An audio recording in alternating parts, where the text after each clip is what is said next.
aquí. Quiero agradecer a Immunetec que me haya invitado, a Aurelio, que fue el partícipe de la idea. Y os vengo a hablar de envejecimiento. Esta mañana he estado en la SEMAL, en el Congreso de la Sociedad Española de Medicina Anti-Envejecimiento. Y bueno, es que hoy en día, ¿a quién no le gusta envejecer saludablemente, no? De hecho, lo he llamado rejuvenecer el envejecimiento a la ponencia. Entonces, si hablamos de envejecimiento, yo creo que hasta que me den el pasador, voy a decir pasa, porque no aparecía el pasador. Si vamos a hablar de envejecimiento, lo tenemos que definir. Entonces, cuando a mí me mandaron... Fenomenal. Muchas gracias. Cuando a mí me mandaron a hacer una de estas presentaciones hace ya tiempo, dije, ¿qué es el envejecimiento? Y me fui a la RAE. Bueno, que es que lo tenemos, no sé si lo veis. No lo veis. Porque yo quiero poner esto, ahí está, vale.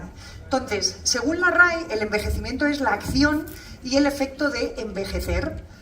Soy un poco como mis hijos y dije, ¿y qué es envejecer? Bueno, pues la RAE dice que envejecer es hacer viejo a alguien o a algo, ¿vale? ¿Pero qué es ser viejo? Bueno, pues ser viejo es la persona de edad, es decir, antiguo o del tiempo pasado. Por tanto, la RAE define el envejecimiento basado en la edad. Cuanta más edad tengamos, más viejos somos, más envejecidos estamos. Pero dije, ¿qué es el envejecimiento para los médicos? Y para los médicos el envejecimiento se caracteriza por una pérdida progresiva de la función fisiológica de nuestras células, de nuestros órganos, de nuestros tejidos. Es decir, el envejecimiento desde el punto de vista médico no tiene nada que ver con la edad. Yo puedo tener 80 años y tener una función fisiológica perfecta, y puedo tener 40 y tener una función fisiológica deteriorada, y estoy mucho más envejecido con 40 que con 80. Entonces me quedo con la tercera acepción de la RAE de envejecer, que es durar o permanecer por mucho tiempo. Entonces yo quiero eso, quiero durar o permanecer por mucho tiempo, pero yo le pongo un apellido y es con salud, ¿de acuerdo? Entonces, si veis en la pantalla la esperanza de vida a nivel mundial, en todo el planeta las mujeres vivimos más que los hombres. Y como veis, en España tenemos una media de edad de las mujeres de 85 años y los varones de 80 años. Hace poco, en febrero de este año, en La Voz de Galicia, porque mis suegros son gallegos, entonces fui a verlos y leyendo el periódico me salió este artículo donde dicen que en la zona de Galicia, sobre todo de La Coruña, había mayores de 100 años 202 mujeres y varones 50. Dije, bueno, seguimos teniendo, igual que la esperanza de vida en el resto del mundo, las mujeres vivimos más que los hombres aquí. Pero quiero hacer la diferencia entre el health span y la life span. Es decir, una cosa es la esperanza de vida media, es decir, cuántos años vivimos, que sería la life span, y otra cosa es la health span, es decir, cuántos de esos años los vivimos con salud. Entonces, si veis en la pantalla, en Europa, en América, en las regiones del Pacífico Oeste, la edad media de life span está por encima de los 75 años, pero a mí realmente lo que me interesa es la línea verde homogénea, que es la health span, es decir, los años que vivimos saludables. Por tanto, en mi presentación, que estaba animada, lo que yo quiero es aumentar la health span. Hombre, evidentemente, si vivo muchísimos años con una life span muy larga y una health span larguísima, estupendo.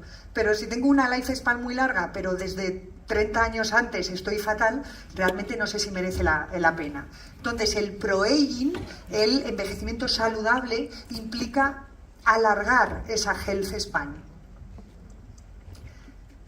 Es decir, lo que queremos hacer es que la edad cronológica sea diferente a la edad biológica. ¿Sabéis quién es este señor? ¿Sí? ¿No? ¿Solo decirme sí o no? No.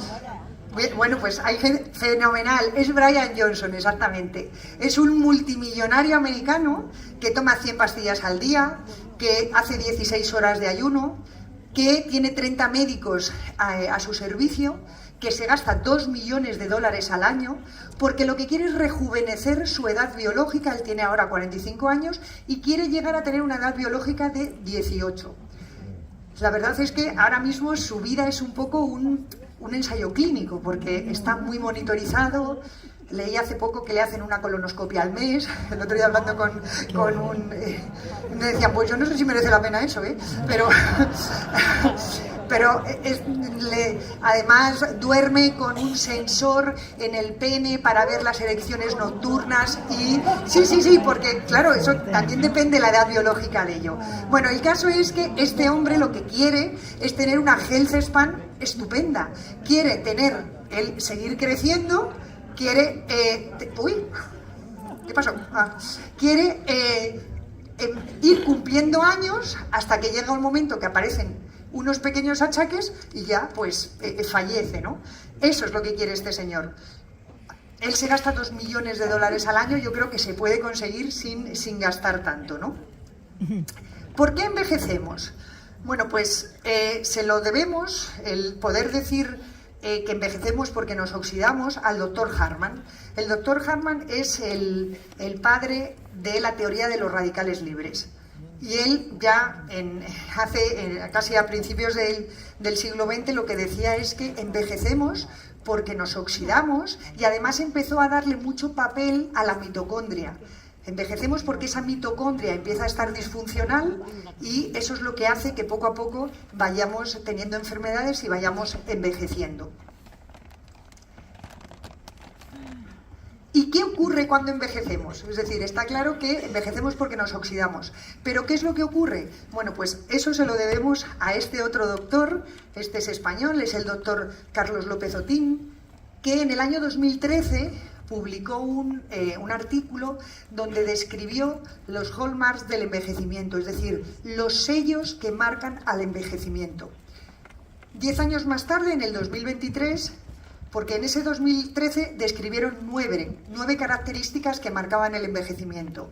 En el año 2023 describieron otras 3 y al final ya tenemos 12, y se sabe que a medida que vamos envejeciendo, pues nuestras células se les van acortando los telómeros, van teniendo problemas en la proteostasis, es decir, en la síntesis de proteínas, tenemos daños en el ADN, tenemos inflamación crónica, empieza a haber disbiosis. Es decir, se describió exactamente qué es lo que ocurre cuando envejecemos. Entre el año 2013 y el año 2023, son 10 años de diferencia, hay 300.000 artículos publicados a nivel científico que están estudiando qué es lo que podemos hacer para que ese envejecimiento se ralentice. Porque, como os digo, ese artículo del 2013 fue como el pistoletazo de salida de, si ya sabemos lo que ocurre cuando envejecemos, podemos atajar eso que ocurre, ¿no? Si no sabemos lo que pasa, no le podemos poner remedio. Por tanto, el envejecimiento es algo que nos preocupa a todos, como a todos los científicos, es decir, a todos los médicos, evidentemente a los pacientes también, pero a todos nos debe preocupar como personas, porque desde que nacemos casi que estamos envejeciendo, ¿no? Nos oxidamos porque tenemos radicales libres. Entonces podéis decir, jolines, pues que no los produzcamos. Bueno, los radicales libres sabemos que son necesarios. Son necesarios porque funcionan, entre otras cosas, como moléculas de señalización. El problema es que cuando somos jóvenes, cuando tenemos salud, esos radicales libres se eliminan rápidamente, entre otras cosas, por el nivel de glutatión que tengamos, pero también por ciertas vitaminas como la A, la C o la E, que son antioxidantes. El problema es cuando esos radicales libres se producen en exceso y entonces se produce un estrés oxidativo y eso es lo que nos hace enfermar. Por tanto, ese estrés oxidativo es el mecanismo clave en muchas enfermedades. ¿Qué produce radicales libres? Pues fijaos, cuando fumamos estamos produciendo radicales libres, estamos atacando a nuestro propio organismo. También, por ejemplo, la radiación, tanto la solar o las radiaciones ionizantes. La contaminación, vivir en un sitio sumamente contaminado, hace que nuestro organismo nuestros pulmones estén respirando un aire que no es sano y también vamos a producir radicales libres. La disfunción mitocondrial de la que os hablaba antes. La mitocondria es fundamental para que nuestras células funcionen correctamente porque es el orgánulo que produce la energía. Si tenemos una disfunción mitocondrial no vamos a producir energía y al final las células se van a ver afectadas. El ejercicio extremo es un productor de radicales libres.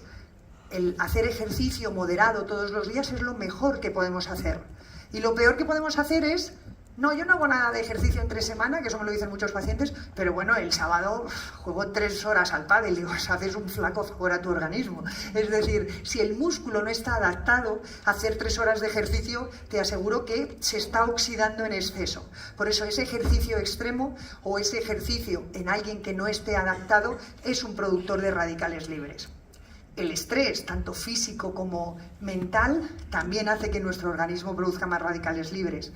La alimentación inadecuada, el estar comiendo eso, el fast food, pues hacemos poco favor a nuestras células, ¿no? El tener inflamación crónica, es decir, cuando ya hay ciertas enfermedades, es como el pez que se muerde la cola, el estrés oxidativo nos hace enfermar, pero la enfermedad a su vez hace que generemos más radicales libres. Y los medicamentos, muchas veces el tomar fármacos para diferentes enfermedades, como decía un profesor mío en la facultad, es que realmente el fármaco es un mal menor, es decir, te están tratando unas cosas, pero te están afectando otras. Por tanto, si tenemos en cuenta todo esto, pues estamos muchas veces rodeados de factores que nos hacen tener un estrés oxidativo aumentado. ¿Y qué ocurre si hay un exceso de oxidantes? Pues está claro, no tenemos un equilibrio. Es decir, si tenemos más oxidantes que antioxidantes, pues nos oxidamos y nos pasa como a esta manzana. Es decir, en la manzana se ve claramente. En nuestras células ocurriría lo mismo y nuestra piel muchas veces es el reflejo de nuestro interior. Hay personas que tienen una edad cronológica realmente joven, pero les ves la piel y dices, uff, como sus órganos estén como su piel, realmente está muy envejecido, ¿no? Porque la piel la tenemos a flor de piel, nunca mejor dicho, y está expuesta sobre todo a, por ejemplo, a esa radiación solar que nos hace envejecer. ¿Qué tenemos que hacer para recuperar el equilibrio? Bueno, pues está claro, tenemos que disminuir los radicales libres, aumentar los antioxidantes y de esa forma alcanzaremos el equilibrio. ¿Cómo vamos a disminuir los radicales libres? Pues hay cosas que sí que podemos hacer, es decir, los que fumen, dejen de fumar, por ejemplo. Es decir, ya están haciendo un favor a su organismo si no le están sometiendo a ese exceso de humo, a ese exceso de nicotina. Más cosas que podemos hacer, protegernos de la radiación. Es decir, no es malo tomar el sol, pero no es bueno a las 3 de la tarde ponerse sin protección a tomar el sol. Protejámonos. La contaminación, bueno, lo suyo sería que todos pudiéramos vivir en el campo y alejados de la contaminación, pero muchas veces eso no es posible. Pero sí que lo que podemos hacer es, siempre que tengamos un momento libre, pues que vayamos a pasar nuestro tiempo pues en sitios, bueno, pues abiertos y en contacto con la naturaleza, que eso es bueno no solo para disminuir la contaminación, sino también para disminuir de mucha contaminación cerebral, ¿no? Podemos hacer ejercicio, pero no extremo, es decir, podemos hacer un ejercicio más moderado. El estrés, vamos a intentar disminuirlo, que yo sé que es fácil decirlo, pero no es solo disminuir el estrés, sino también aprender a gestionar ese estrés. La alimentación, evidentemente, la podemos hacer adecuada. Es una de las cosas que esta mañana repetía, es que la forma mejor de atajar esas señales del envejecimiento es con una correcta alimentación. Eso es lo que está en nuestra mano. Y luego, en el caso de la inflamación y los medicamentos, pues hombre, si nos cuidamos, tomaremos menos medicamentos y a su vez tendremos menos producción de radicales libres. ¿Y cómo podemos aumentar los sistemas antioxidantes? Bueno, en nuestro organismo tenemos dos formas de antioxidarnos. Lo que llamamos las enzimas, que los que sois médicos aquí os sonarán, estamos hablando de la superóxido dismutasa, de la catalasa, de la glutatión peroxidasa, bueno, de unas palabrejas muy raras, pero que son antioxidantes, son enzimas que nuestro propio organismo sintetiza para ayudarnos a luchar contra esos radicales libres. Y esas enzimas se producen, entre otras cosas, por un factor de transcripción que se llama NRF2, que ese seguro que sí que os suena, porque sabéis que cuando hablamos de los boosters, es uno de los factores o sea, es el NRF2 una de las cosas que estimula esos boosters. Bueno, pues ese factor de transcripción estimula la síntesis de esas enzimas. Y luego tenemos el sistema de antioxidantes no enzimáticos, que serían pues la vitamina C, la vitamina E, los carotenoides, la coenzima Q10, los estrógenos. Por eso las mujeres vivimos más, entre otras cosas, tenemos más estrógenos que vosotros, los varones. Entonces tenemos más sistema antioxidante. Y por último estaría el glutatión. El glutatión, todos lo sabéis, pero por si acaso hay alguno nuevo, el glutatión es un tripéptido, es decir, está formado por 3 aminoácidos, que es la cisteína, que es la glicina y el ácido glutámico. Cuando se une dentro de la célula, eso es muy importante, nuestra célula produce glutatión y ese glutatión es el antioxidante maestro. ¿Por qué digo lo de que es muy importante que se una dentro? Bueno, pues porque se sabe que las células son impermeables al glutatión. Es decir, yo puedo tener un montón de glutatión corriendo por mi sangre que no va a penetrar dentro de la célula. Lo que va a penetrar dentro de la célula son los aminoácidos y en concreto el más importante de todos es la cisteína. Para que se produzca la síntesis de glutatión se necesitan 2 enzimas. La primera enzima une la cisteína con el ácido glutámico y forma un dipéptido, es decir, la unión de 2 aminoácidos. Y luego necesito otra enzima que una la glicina para ya tener el glutatión. Esta síntesis de glutatión se tiene que hacer dentro de la célula, insisto. Puedo tomar glutatión por boca en cantidades grandísimas que mi estómago lo va a destruir y me lo va a partir en aminoácidos. Una vez que sintetizo ese glutatión en el citoplasma, ya va a ir a los diferentes orgánulos de la célula. Es muy importante que ese glutatión vaya al núcleo para proteger de la oxidación al ADN, porque si está oxidado el ADN, al final están alterados los genes por un mecanismo epigenético y podemos tener muchos problemas. Desde el citoplasma también puede ir, por ejemplo, a las mitocondrias. Las mitocondrias son los principales productores de radicales libres. Están generando constantemente energía y eso implica, como una chimenea cuando está produciendo energía, cuando está produciendo fuego, que emite humo y ese humo son los radicales libres. Tenemos que tener mucho sistema antioxidante en esas mitocondrias para neutralizar esa formación de humo. Y tiene que ir también al retículo endoplasmático. Y el retículo endoplasmático es donde se sintetizan las proteínas, por tanto tampoco puede estar oxidado. Porque si yo tengo ese retículo endoplasmático oxidado, las proteínas que voy a generar van a estar oxidadas también. Lo que quiero que veáis en esta diapositiva es que os decía que el glutatión, las células son impermeables para el glutatión, pero si os fijáis, el glutatión que produce la célula, si no lo utiliza del todo, es capaz de salir fuera de la célula. Entonces, la membrana celular es impermeable al glutatión desde fuera de la célula adentro, pero desde dentro a fuera no hay problema. Si tenemos un exceso de glutatión, ese glutatión va a salir fuera de la célula. Y una vez que está fuera de la célula, veis ese cuadradito azul, que es la gamma GT. Los que seáis médicos sabéis que es una de las cosas que medimos en la analítica, cómo están la GOT, la GPT, que son las transaminasas, y la gamma GT. Bueno, la gamma GT es una de las que se encargan de hidrolizar ese glutatión que está fuera de la célula en los aminoácidos de los que está compuesto, lo separa en cisteína, en glicina y en glutámico, y la célula es capaz de volver a absorber la cisteína. ¿Por qué os digo esto? Porque si en la analítica veis que los pacientes tienen un aumento de gamma GT, es una de las mejores formas de explicarlos que tienen exceso de radicales libres. Es decir, tienes estrés oxidativo y tu hígado está intentando producir glutatión y ese glutatión que está produciendo está haciendo trabajar a esa gamma GT. Por tanto, si está elevado es una de las mejores formas, insisto, de explicar que hay estrés oxidativo. ¿Por qué os digo que es el antioxidante maestro? Fijaos, esto ni lo tenéis que aprender, pero Lo que veis arriba del todo es lo que ocurre en la mitocondria cuando la mitocondria empieza a producir ATP.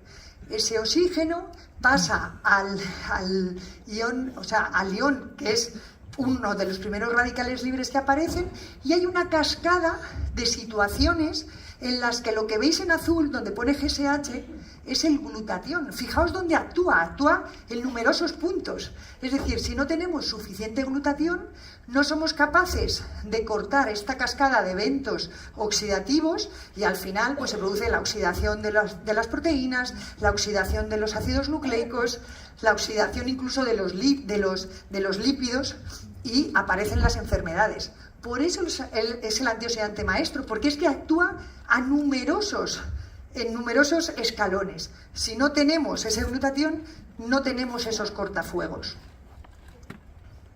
Las enfermedades relacionadas con el estrés oxidativo son muchos, incluidas el envejecimiento, pero fijaos, quiero que os fijéis en esto. Las situaciones que están relacionadas con el déficit de glutatión están claramente estudiadas, es decir, el envejecimiento como tal, pero también enfermedades como el Alzheimer, el cáncer, la enfermedad hepática crónica, el deterioro cognitivo, es decir, siempre que hablamos de, tengo demencia, ¿tendré Alzheimer? Bueno, el Alzheimer es una de las demencias fundamentales, el 75% de las demencias son Alzheimer, pero también hay deterioros cognitivos que pueden llegar a ser demencia sin ser Alzheimer y está implicado el estrés oxidativo. La diabetes, el HIV, la hipertensión, la infertilidad, el lupus, la esclerosis múltiple, la enfermedad de Parkinson, o sea, cientos de enfermedades están producidas o están relacionadas con el déficit de glutatión. Sabemos que según vamos cumpliendo años, la cantidad de cisteína que tenemos en nuestro plasma disminuye, pero no porque nos lo haya dicho alguien porque le ha parecido, sino porque hay estudios. Es decir, este es del año 98 y como veis la primera columna es la cantidad de cisteína que hay en plasma en las personas entre los 20 y los 29 años. De los 30 a los 69 ya disminuye la cantidad de cisteína, pero es que por encima de los 70 la cantidad de cisteína es muchísimo más bajita. Y el nivel de glutatión intracelular, esto es muy importante, si sois capaces de medir alguna vez la cantidad de glutatión, hay que medirlo dentro de las células, no me vale que te digan cuánto glutatión hay en plasma, porque ese realmente no es el eficaz es el que está dentro de las células. Bueno, pues el nivel de glutatión intracelular también disminuye con la edad. Esto es un estudio que se hizo solo en mujeres y la barra blanca, como veis, entre los 30 y los 40 años tenemos un nivel de glutatión bastante aceptable, entre los 50 y los 60 baja considerablemente y por encima de los 70 incluso está un poco más alto que entre los 50 y los 60, pero sigue estando bajito en relación a las personas por debajo de los 40. La explicación que daban en el artículo, y no les falta razón porque por encima de los 70 había también mujeres de 100, tenían más de 70, pero eran centenarias. Es que posiblemente han llegado a 100 años porque tenían los niveles de glutatión más altos. No es que según vamos cumpliendo años el glutatión aumenta, no, sino que posiblemente lleguemos a más viejos, la palabra no es más viejos, sino a cumplir más años porque tenemos más glutatión en nuestra sangre, en nuestras células, vamos. Este artículo también es muy interesante porque, fijaos, van a medir los niveles de glutatión en pacientes que tienen más de 60 años con DMA, es degeneración macular, que tienen más de 60 años con diabetes sin tener degeneración macular, más de 60 años sin diabetes ni degeneración macular, es decir, eran personas sanas, pero mayores de 60 años, y en el cuarto grupo son pacientes de personas menores de 60 años, también sanas, sin diabetes ni degeneración macular. Y lo que se demuestra es que a medida que vamos cumpliendo años tenemos menos glutatión y si tenemos enfermedad también tenemos menos glutatión. Fijaos, la barra blanca lo que nos mide es la cantidad de glutatión, el GSH normal, que es el glutatión reducido, es decir, el glutatión bueno, el que realmente hace su efecto. La barra negra me mide el glutatión total. Glutatión total implica cuánto glutatión reducido tengo y cuánto glutatión oxidado tengo. El glutatión oxidado no me sirve, ya es como un cartucho que ya hemos usado. Veis que los menores de 60 años, C, es decir, los controles, los que tienen menos de 60 años pero están sanos, tienen unos niveles muy buenos de glutatión reducido y unos niveles muy buenos de glutatión total. Y hay muy poquita diferencia entre el total y el reducido. Las segundas columnas, que es mayores de 60 años, controles, es decir, tienen más de 60 años pero están sanos, tienen unos niveles de glutatión reducido más bajos, la barra blanca es menor que en los menores de 60 años, o sea, tienen menos glutatión, pero en cambio el glutatión total, la diferencia es muy pequeña. ¿Me seguís, verdad? Vale. En las siguientes columnas, es que como no tengo puntero, no os lo puedo señalar. En la siguiente columna, que es donde pone ARMD, es decir, son pacientes que tienen degeneración macular y además, no, tienen diabetes, pero no tienen degeneración macular, tienen un glutatión total más bajito, y el glutatión reducido también más bajito. Y desde luego los que son diabéticos y además tienen degeneración macular son los que tienen un glutatión reducido mucho más bajo y un glutatión total más bajito. Entonces podéis decir, ¿y por qué tienen el glutatión total alto, por ejemplo, los controles, y el glutatión reducido bajito? Pues mirad, aquí está la contestación. Porque lo que tienen es más glutatión oxidado. Es decir, cuanto más enfermos están, resulta que tienen más glutatión oxidado y menos glutatión reducido. Por eso hay tan poca diferencia en cuanto al glutatión total, pero es porque es un glutatión que ya está utilizado. Entonces, ¿el estrés oxidativo es lo mismo que el envejecimiento? Sabíamos que el estrés oxidativo, el doctor Hallman nos decía que envejecíamos porque nos oxidábamos. Y el doctor López Otín decía, en el envejecimiento hay un montón de cosas que ocurren, 12 cosas. ¿Pero realmente esas 12 cosas están en relación con el estrés oxidativo? Bueno, pues no se puede saber, a no ser que demostremos que mejorando el estrés oxidativo va a mejorar el envejecimiento. Entonces, como os decía, tenemos que demostrar que los procesos degenerativos pueden mejorarse elevando los niveles de antioxidantes. Entonces, este artículo del 2005 hicieron algo muy interesante. Fue, ¿qué es lo que ocurre cuando cumplimos años? Pues que disminuye la función muscular, que aumenta la masa grasa y disminuye la masa magra. Pesando lo mismo a los 50 que a los 40 no estamos bien, porque a los 50 tenemos más grasa y menos músculo. Aumenta el TNF-alfa, es un factor de necrosis tumoral que es una adipoquina inflamatoria, disminuye la función inmunitaria y disminuye la albúmina en sangre. Esto está constatado que ocurre en los pacientes con edad. Si le suplementamos con cisteína, resulta que lo vamos a ir revirtiendo. Aumentamos la función muscular, disminuimos la masa grasa y aumentamos el músculo.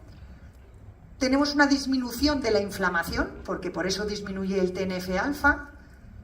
Aumenta la función inmunitaria y además mucho, y aumenta la albúmina en sangre. Es decir, estamos revirtiendo, como os digo, todos los procesos que aparecen en alguien con edad. Conclusiones. La pérdida de juventud, salud y calidad de vida en parte es por deficiencia de cisteína. El consumo de cisteína en la dieta es subóptimo y todos tendremos un déficit antes o después, en función de cómo nos cuidemos. Entonces, la cisteína sabemos que es un aminoácido semiesencial porque el organismo lo puede sintetizar a partir de la metionina, pero en muy poquita cantidad, y si el paciente, por ejemplo, tiene problemas hepáticos, ya no sintetiza cisteína a partir de la metionina. La cisteína se oxida muy fácilmente porque es muy inestable y su forma de disulfuro se llama cistina, es decir, la cisteína tiene un SH, ese radical de azufre, que es lo que le hace ser tan sumamente inestable. Pero cuando esos radicales de azufre se unen una cisteína con otra, es como que forman una coraza, forman una molécula que se llama cistina, Y esa cistina veremos que luego es muy importante porque es la que es capaz de estar protegida de los ácidos del estómago, de las secreciones del páncreas y de llegar al intestino y absorberse completamente.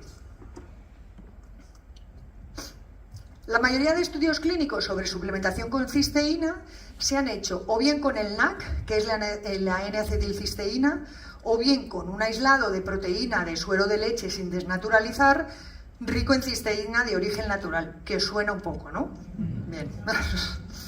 Entonces, si hablamos del NAC, yo me he ido al vademecum, al vademecum americano.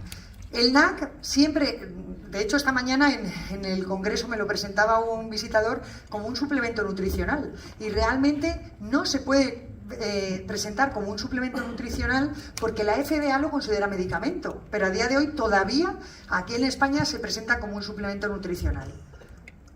La N-acetilcisteína además, si miramos si es seguro, nos dice que es seguro, posiblemente sea seguro para la mayoría de los adultos, pero puede causar efectos secundarios como sequedad de boca, náuseas, vómitos, diarrea, es decir, no deja de ser un fármaco y puede producir efectos secundarios. También nos dicen que en los niños es probable que sea seguro, pero que se recomienda no darlo más de 12 semanas. Y si vemos los posibles efectos secundarios que puede tener, vemos que en el asma nos dicen que lo demos con cuidado, que si el paciente va a ser sometido a una cirugía, que se lo quitemos porque le puede alterar la coagulación o que incluso puede retardar la coagulación sanguínea. Entonces, si están tomando, por ejemplo, Sintrom o medicamentos parecidos, puede haber interacciones. Entonces, no es un suplemento al uso, porque puede tener efectos secundarios. El otro producto con el que se han hecho los estudios es con Immunocal, con el aislado de proteína de suero. Sabéis que es sin desnaturalizar, que es un nutracéutico de calidad farmacéutica, con 45 años de investigación y 25 de comercialización, que está incluido en el Fish and Dex Reference, que ahora os lo enseñaré, incluido en el CPS y además que tiene, pues muchas patentes. Yo, como curiosa que soy, cuando me lo presentaron, me fui al PDR, al Fish and Dex Reference, y empecé a leer, a ver qué es lo que pone. No sé si alguna vez os lo habéis leído, el PDR, pero eso es lo que pone.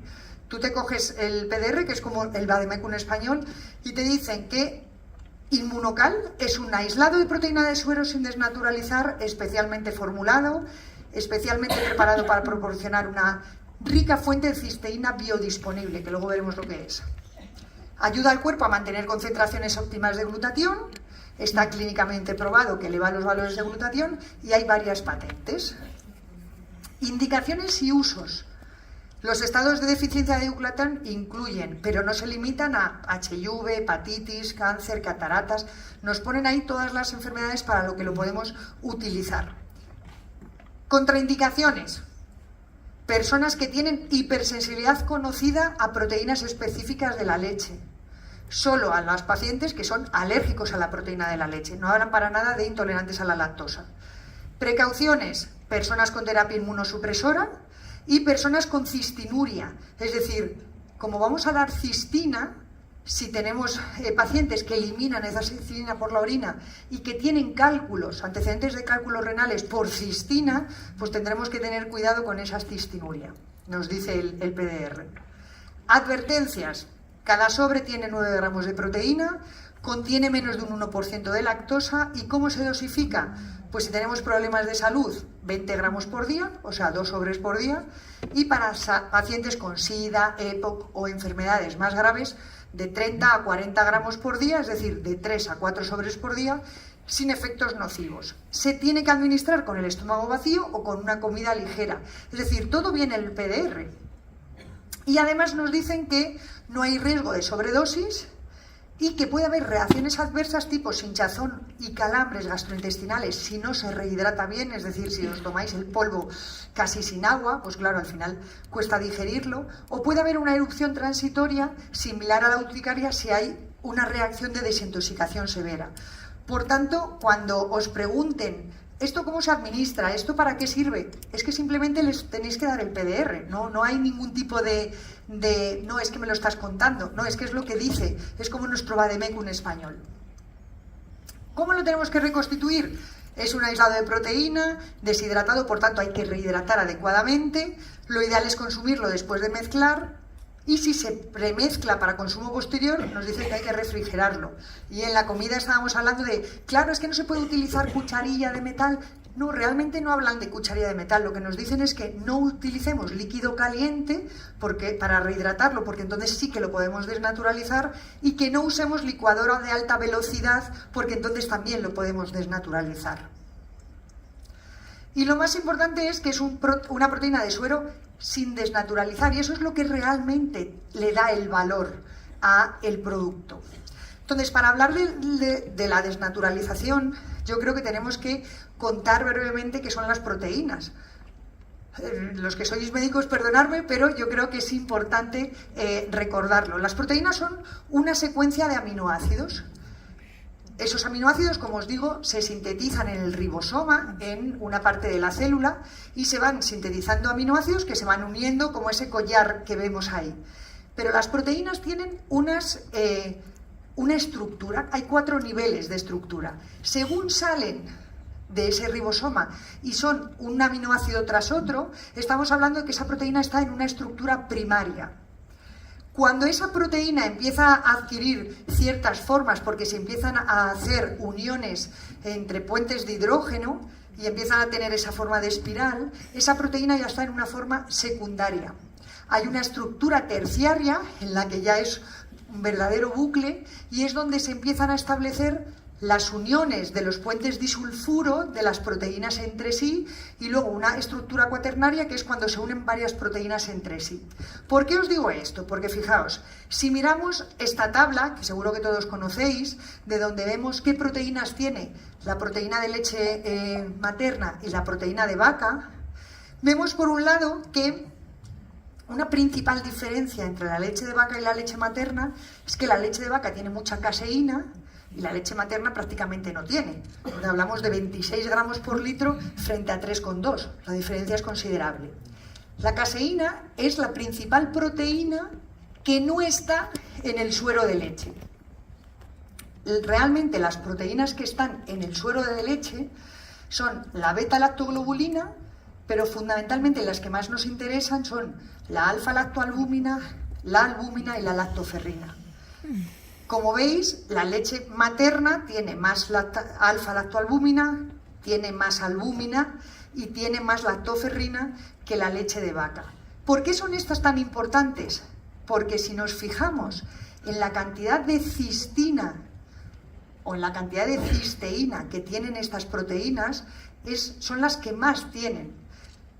Por ejemplo, la alfa-lactoalbúmina tiene 8 cisteínas, que al final son 4 cistinas. Lo vais a ver mejor aquí. Mirad, esta es la composición de la alfa-lactoalbúmina, es decir, tiene 123 aminoácidos, y esos enlaces que veis, ¿ves? Cis se une con otro cis que está allá arriba. Cis es aminoácido cisteína. Y esto es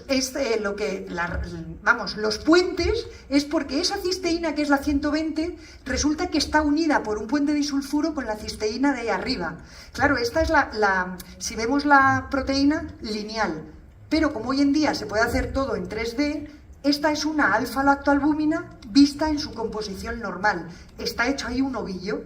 ¿Por qué? Porque tiene puentes disulfuros entre esas cisteínas, que es lo que hace que la proteína tenga actividad biológica.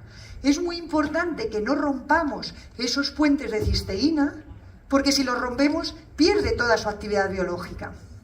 Esta es la alfa-lactoalbúmina, que tiene, como veis, 4 cistinas, es decir, tiene 8 cisteínas unidas.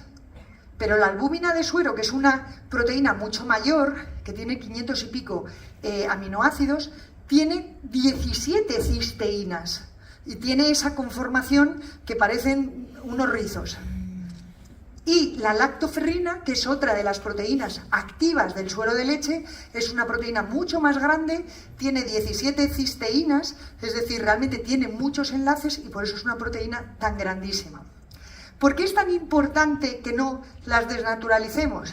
Fijaos, Inmunocal está formado por una proteína de suero de leche sin desnaturalizar, que tiene esa composición, y no es que me la haya inventado yo, es que lo miré en el artículo del año 1995 donde describen qué tipo de producto estaban dando en este estudio y describen Inmunocal. Inmunocal vemos que tiene un 56% de beta-lactoglobulina, un 28% de alfa-lacto, un 10% de albúmina y un 0,65% de lactoferrina. Pero lo más importante es que tiene esas proteínas sin desnaturalizar, con esos puentes de unión de los enlaces disulfuro. Entonces, si tenemos en cuenta que la leche de vaca, es que siempre me he preguntado, ¿cuánta cantidad de cisteína estamos dando al paciente por sobre? ¿Alguien me podría responder? No, estamos hablando cuando tú tomas un sobre, le estás dando 9 gramos de proteína. Pero ¿cuántos miligramos de cisteína estamos tomando? 375. No os oigo. 375. 380 y tantos. ¿Y de dónde ha salido ese número? No, pero en el sobre no lo pone.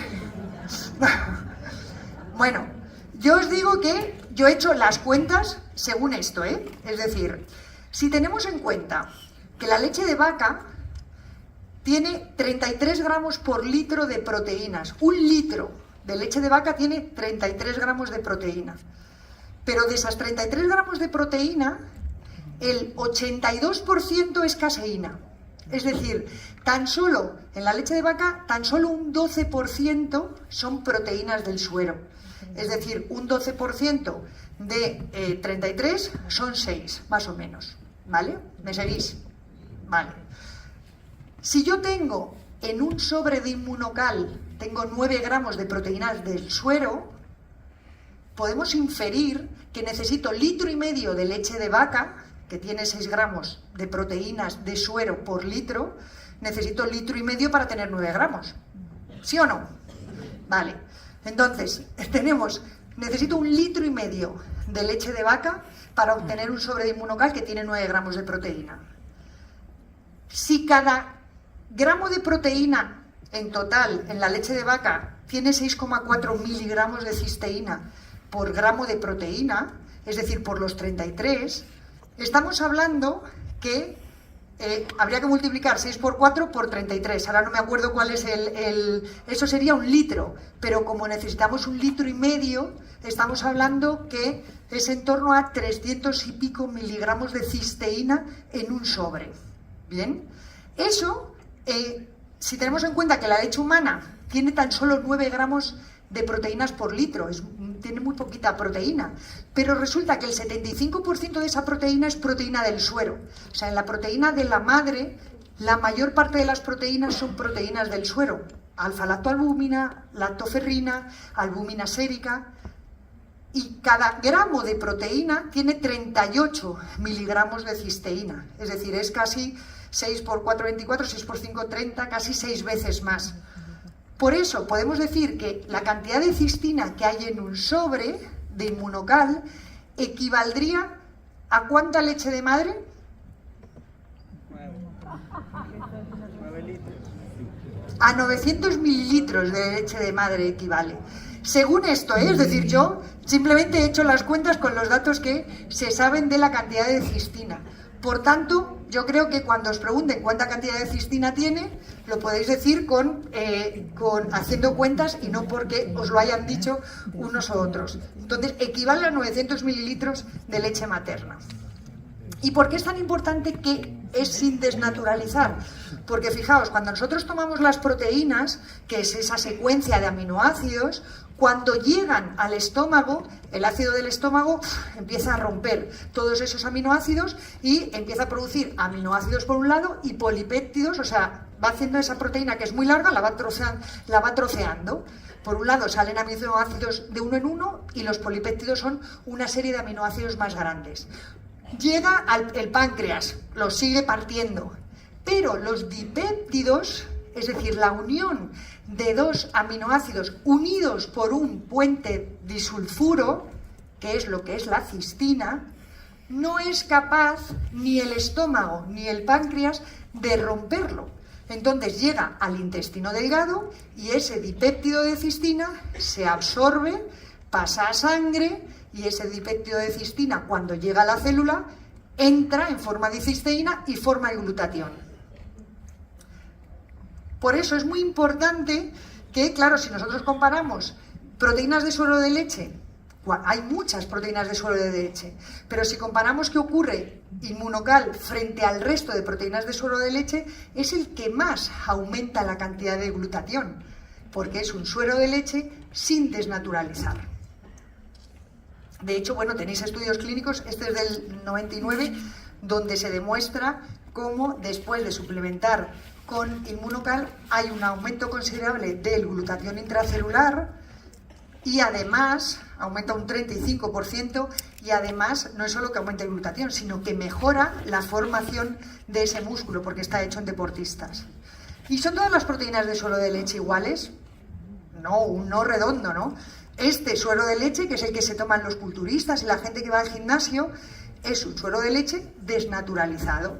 Eso que implica que cuando nos lo tomamos, el estómago y el páncreas lo que hace es ir rompiendo esa proteína que no tiene ningún puente disulfuro en los diferentes aminoácidos. Esos diferentes aminoácidos llegan al intestino y se absorben como aminoácidos independientes. Hombre, son muy importantes para nuestros músculos, porque cuando llegan al músculo se van a unir y entonces nos hacen generar masa muscular. Pero esos aminoácidos independientes no van a generar glutatión. Por eso es tan importante que la proteína esté sin desnaturalizar y es lo mágico de este producto, que han conseguido tratar ese suero de leche sin romper los puentes disulfuro.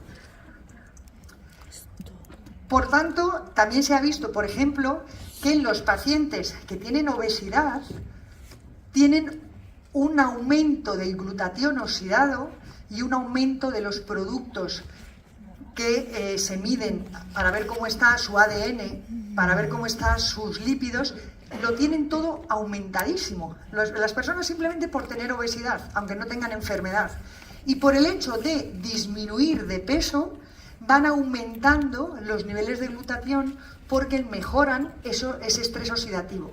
Por tanto, a los pacientes que tienen obesidad, si les damos Inmunocal, que les damos una fuente de producción de glutatión, les estamos ayudando simplemente por darlo a luchar contra ese estrés oxidativo que tienen sí o sí por tener exceso de peso. Si además los hacemos perder peso, mucho mejor. Por eso, yo os quería plantear si hacemos un reto de 15 días. ¿Estáis dispuestos? Venga, va. Vale. Porque yo lo que os sugiero es, mirad, por cada 2 sobres de Inmunocal estáis tomando 18 gramos de proteína, que es una ración buenísima de proteína. De hecho, yo a mis pacientes cuando los pongo a perder peso, muchas veces les doy 15 gramos de proteína por dosis. Con 2 sobres de Inmunocal lo tendríamos cubierto. Si vosotros durante 15 días desayunáis como proteína, solo 2 sobres de Inmunocal, pero no pongáis más proteína en el desayuno, y en la cena ponéis 2 sobres de Inmunocal, que serían otros 18 gramos de proteína, y en la comida hacéis una dieta equilibrada, pues una verdura, una proteína animal, en 15 días me tenéis que contar lo que os pasa. Y lo que os pasa va a ser maravilloso. ¿Estáis dispuestos a hacerlo? Sí, pero repítelo. Uy, he oído un sí muy pequeño, ¿eh? Vale, porque otra vez que nos encontremos me tendréis que contar qué es lo que ha pasado. Es decir, podemos estar dando al organismo antioxidantes y a su vez estar preservando la masa muscular y haciendo perder masa grasa.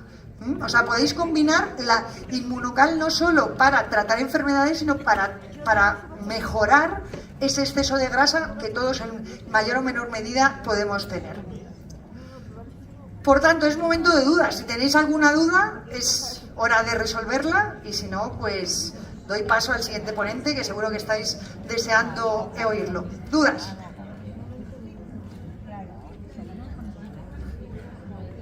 Sí, en las siguientes comidas sigues manteniendo, por ejemplo, el aporte de una pieza de fruta, comiendo un poquito de pan, no habría ningún problema. Porque también se podría hacer cetosis con Inmunocal. Bueno, pues has hecho una cetosis con Inmunocal, pero el problema de la cetosis es que hay que suplementarla. Es decir, cuando uno está en cetosis necesita tomar potasio, necesita tomar magnesio, necesita tomar vitaminas, y eso conviene que lo controle un médico. Por eso no os estoy diciendo va a hacer cetosis, porque no me responsabilizo de ello, pero sí que disminuyamos el consumo de hidratos sin llegar a ser cetosis, pero simplemente sustituyendo la proteína de la mañana y la proteína de la noche con 2 sobres de Inmunocal, que ya tenéis 18 gramos de proteína, la diferencia va a ser bestial. ¿Cuántos gramos de hidratos de carbono? ¿Perdón? ¿Cuántos gramos? ¿Qué cantidad? Bueno, sí, es decir, vais a notar, por ejemplo, que os deshincháis, si es que tenéis hinchazón, ¿vale? Pero vais a notar, por ejemplo, que va a bajar la masa grasa y va a aumentar la masa muscular.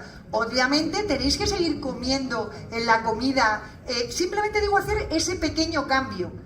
Hombre, alguien que pese 40 kilos, que luego coma en la comida, es decir, no estamos hablando de desnutrirnos, simplemente cambiar la proteína del desayuno y la proteína de la cena por Inmunocal, que estamos dando suficientes gramos de proteína, pero a su vez no tiene prácticamente grasa, no tiene no tiene lactosa, va a sentar bien y vais a notar mejoría no solo a nivel digestivo, sino también en vuestra composición corporal. Simplemente os invito a hacerlo, luego ya me contáis. Dime. Ah, vale, perfecto. Ah, pues... Hola, muy buenas. Hola. Quería saber si podrías explicar un poco cómo influye el Inmunocal en pacientes con Alzheimer. Y además, específicamente, mi padre tiene Alzheimer y está extremadamente delgado. Sí. Entonces, bueno, quería saber un poco cómo podría Mira, ayudarle es decir, a coger peso y a otras cosas. Gracias. El Alzheimer está claro que tiene un componente de estrés oxidativo bestial. Es decir, esas neuronas... El Alzheimer se caracteriza, como te decía antes, es la demencia más frecuente, pero es que además es una demencia que tiene unas características patognomónicas, y es que nuestras células empiezan a acumular una proteína, que es el amiloide, dentro de las neuronas, y fuera de las neuronas empieza a haber un acúmulo de lo que se llama una proteína tau, que se van acumulando poco a poco porque la célula no es capaz de limpiarse, ¿vale? Entonces... a tu padre lo que le convendría sería tomar Inmunocal, evidentemente, porque le estamos favoreciendo la formación de antioxidantes, o sea, eliminando esos radicales libres, pero conviene, por ejemplo, que le disminuyas también un poco el consumo de hidratos, ¿vale? Para que tenga esa etapa, no te digo que le hagas entrar en cetosis, evidentemente tú, pero una dieta baja en hidratos y alta en grasas y alta en proteínas, sobre todo si es proteína vegetal combinada con la proteína de Inmunocal, que le va a favorecer la formación de esos radicales libres, va a ayudar a sus neuronas a que se regeneren. Es decir, una cosa que se llama la autofagia, ¿de acuerdo? Es decir, que las células se coman las partes de esas células que estén dañadas, es muy importante conseguirlo en un paciente con una enfermedad neurodegenerativa.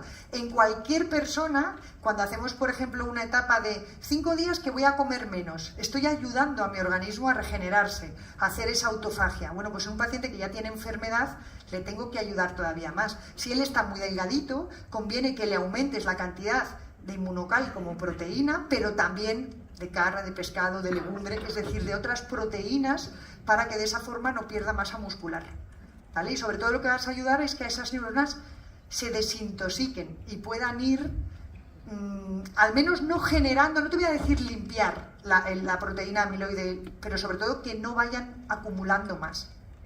¿Te contesté? Yo, aquí. ¿A dónde? Aquí. ¿A la izquierda? Aquí, a tu izquierda. Aquí. Aquí. Ah, vale, Hola. perdona. Gracias. El Inmunocal Sí. rompe el ayuno intermitente. Perdón, no te he oído. Si el Inmunocal rompe el ayuno intermitente. No. No. No. Es Cualquier- decir, si tú cualquiera solo- de ellos. O, si o tú- solo el regular. Bueno, el regular, yo hablo del regular, bueno, Vale. o el Platinum tampoco, porque lleva creatina y lleva iones y eso no lo rompe. El Sport posiblemente sí, seguro, y el Booster también, pero el regular, que es solo proteína como tal, con muy poquito hidrato y muy poquita grasa, no rompe el ayuno intermitente. ¿Y el naranja? El naranja te refieres al booster. Sí, El booster, el naranja es el que lleva la cafeína. sí. Posiblemente sí, tendría que ver exactamente la composición, pero yo creo que, es decir, para hacer ayuno intermitente yo solo tomaría el regular. Vale, perfecto. Otra cosa, con el reto este que nos has dado, Sí, no me queda claro si es que es únicamente los 2 sobres de Inmunocal no. o si también puedes tomar un muesli, por ejemplo. Perfectamente, es decir, lo que quiero es que en el desayuno haya proteína, que si preguntara aquí cuántos de vosotros tomáis proteína en el cantidad de desayuno, proteína, vale. pues seguramente me levantaríais muy poco la mano. Entonces, aparte de tu trocito de pan, tu fruta, tu café, en lugar de no tomar proteína o tomarte una tortilla, tómate 2 sobres de Inmunocal. Vale, perfecto. Muchas ¿Vale? gracias. Nada. Aunque- Hola, buenas tardes. Aquí, Es que me da aquí. un foco y no veo nada. Pero bueno, aquí A su vale. derecha, a su derecha. Yo, lo que ha dicho usted del ayuno ese de los 15 días, Sí. sabe usted que... No es ayuno. O sea, no es. Bueno, yo no sí, estoy a diciendo ver, sí, ayuno. no, bien, el programa este de Sí. a partir de ciertas edades, sabe usted que la presión arterial y el colesterol y etcétera están ahí dentro. Sí. ¿En qué ayuda eso? ¿En qué ayuda? Pues Sí. mire, una de las cosas que se ha visto, por ejemplo, para aumentar la health span de la que hablaba antes, de la vida, o sea, la vida saludable, sí, es que tenemos que aumentar el consumo de proteína a partir de los 50 años. Pero se ha visto que a partir de los 65 el consumo de proteína es fundamental. Y se ha visto por grandes cohortes, estudios que se han hecho en cientos de personas, que por encima de 65 años, si no tomamos suficiente proteína, la posibilidad de tener un accidente cardiovascular o se aumenta muchísimo la mortalidad. Entonces, por encima de los 65 años hay que tomar mucha cantidad de proteína. Inmunocal te puede ayudar en el sentido de que estás tomando 18 gramos de proteína sin prácticamente poner calorías y sin prácticamente poner hidrato de carbono.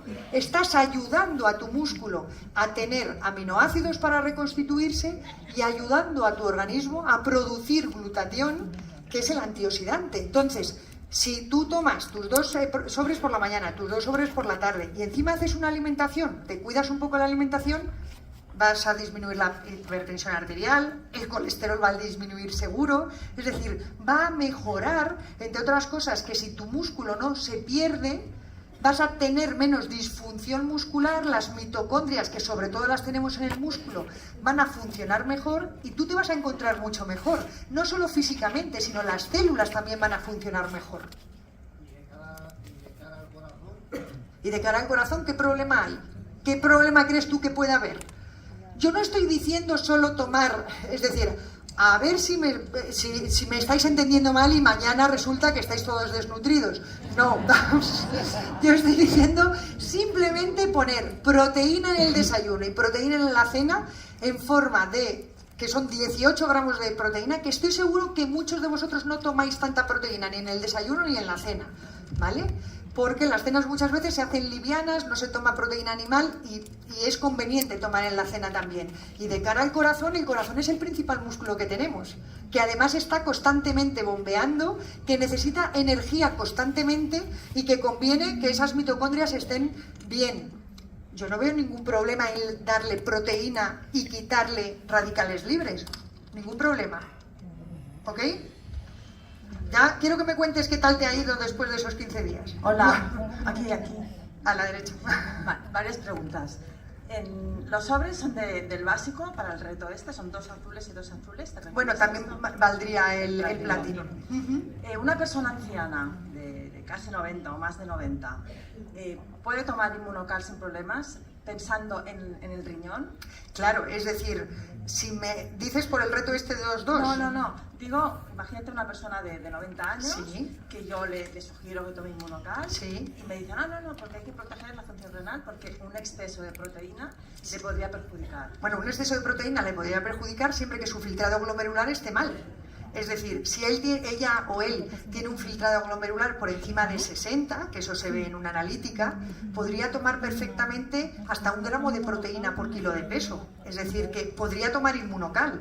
Lo que pasa es que tú imagínate que por la patología que tenga le mandas 4 sobres al día de Inmunocal. Le estás dando 36 gramos de proteína. Bueno, los tendrías que descontar del resto de proteína que la persona va a comer en el día. Entonces, no hay ninguna contraindicación. Lo único que tendríamos que sopesar esa cantidad de proteína.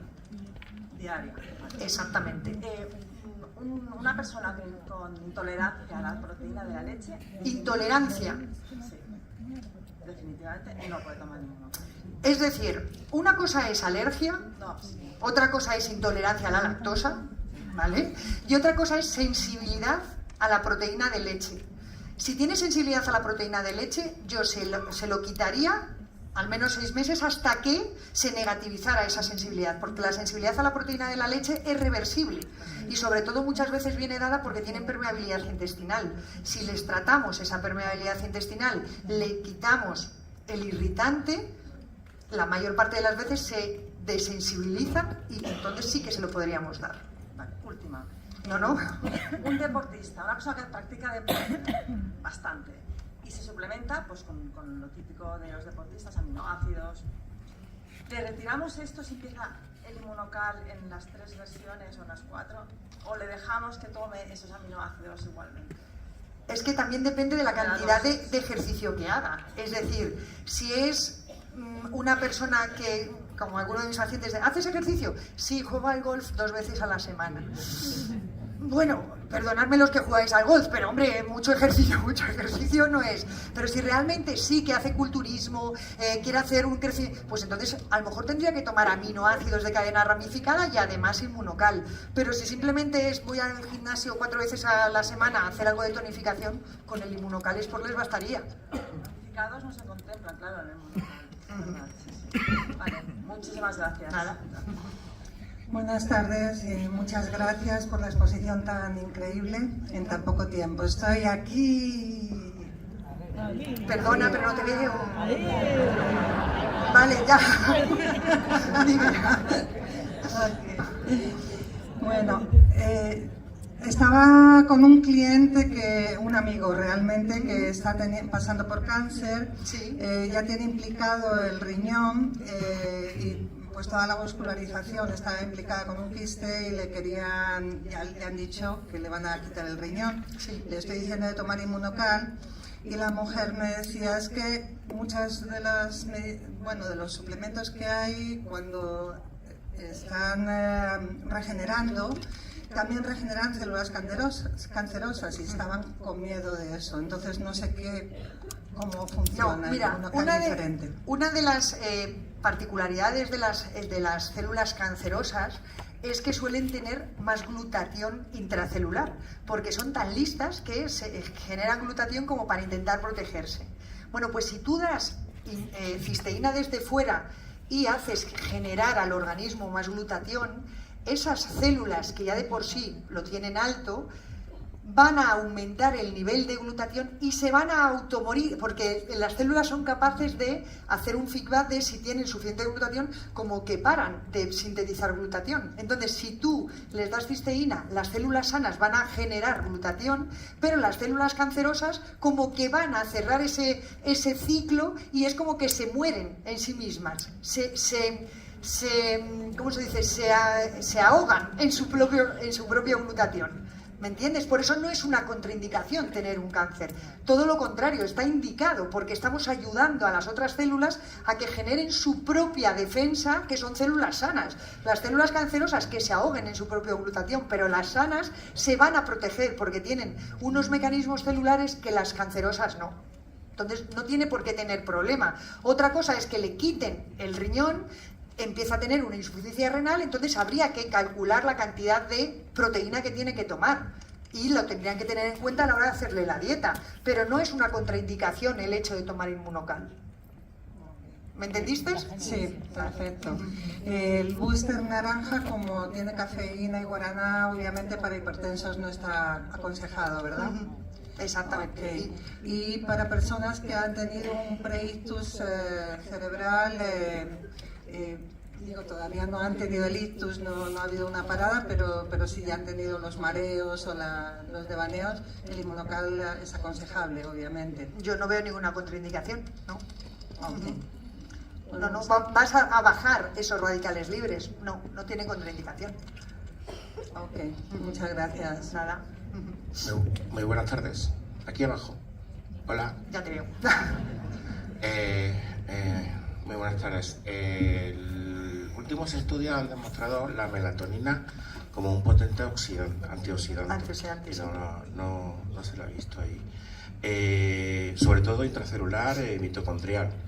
¿Qué opina de los efectos sinérgicos que puede tener con el GSH en la mitocondria? Bueno, es decir, todo lo que tomemos que sea natural, ¿vale?, va a ayudar a nuestro organismo a tener ese grado de antioxidación.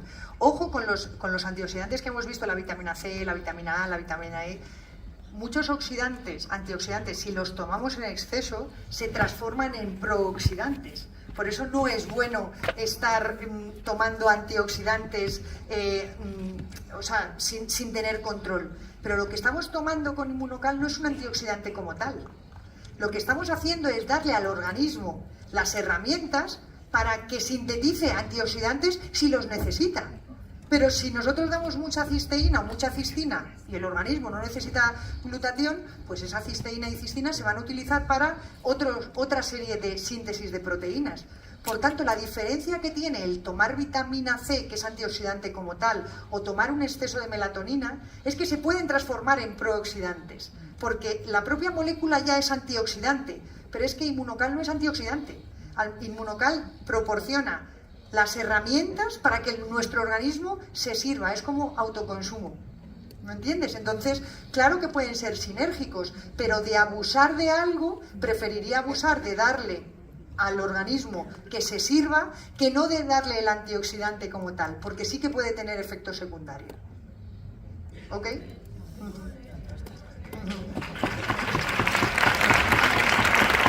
¿Más dudas? Pues... dime.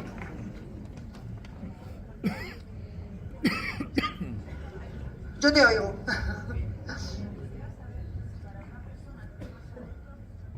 Sí. No. Pregunta la compañera que si toman Xarelto, que es un tipo de anticoagulante, que si puede haber algún tipo de contraindicación. Incluso con el Sintrón no habría contraindicación y el Sintrón sí que se altera por la medicación, pero el Xarelto es que no tiene nada que ver con lo que comamos, ¿vale? Entonces, incluso pacientes que están tomando Sintrón podrían tomar Inmunocal, lo que pasa es que habría que dárselo, es decir, el problema de los pacientes anticoagulados con Sintrón es que les cambiemos de un día para otro su alimentación. Entonces, claro, como que les desbaratamos. Pero si se lo vamos introduciendo poco a poco, al final lo que van a tener que hacer es irles ajustando las dosis de Sintrón en función del INR. Pero en concreto con el Xarelto, que no se altera, no habría ninguna contraindicación. Sí. Bueno, alguien que tiene una CPAP, porque tiene apnea del sueño, casi seguro que es porque tiene un exceso de grasa visceral, es decir, porque tiene obesidad. Hay pacientes que no los ves aparentemente muy gordos, pero que cuando les haces una impedancia sí que tienen exceso de grasa visceral y es lo que les está produciendo esa apnea del sueño. Por tanto, lo primero que tendríamos que hacer es intentar que ese paciente perdiera peso, ¿vale? Pero claro, si el paciente tiene apnea del sueño, tiene poco oxígeno disponible y entonces va a hacer que esas células encima estén sufriendo más y estén produciendo más radicales libres. Es como si viviera en lo que os he enseñado de una fábrica, como si viviera al lado de una fábrica, porque no está bien oxigenado.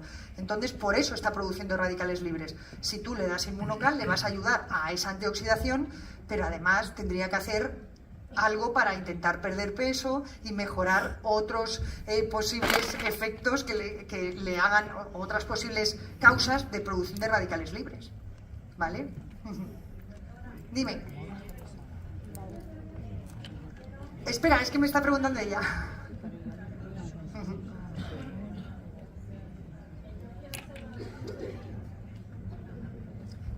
Dime. Sí.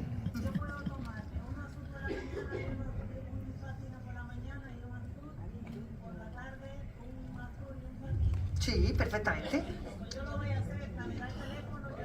Ok. Bueno, me están diciendo que tiene que venir el siguiente ponente. De verdad, muchísimas gracias. Espero que os haya servido.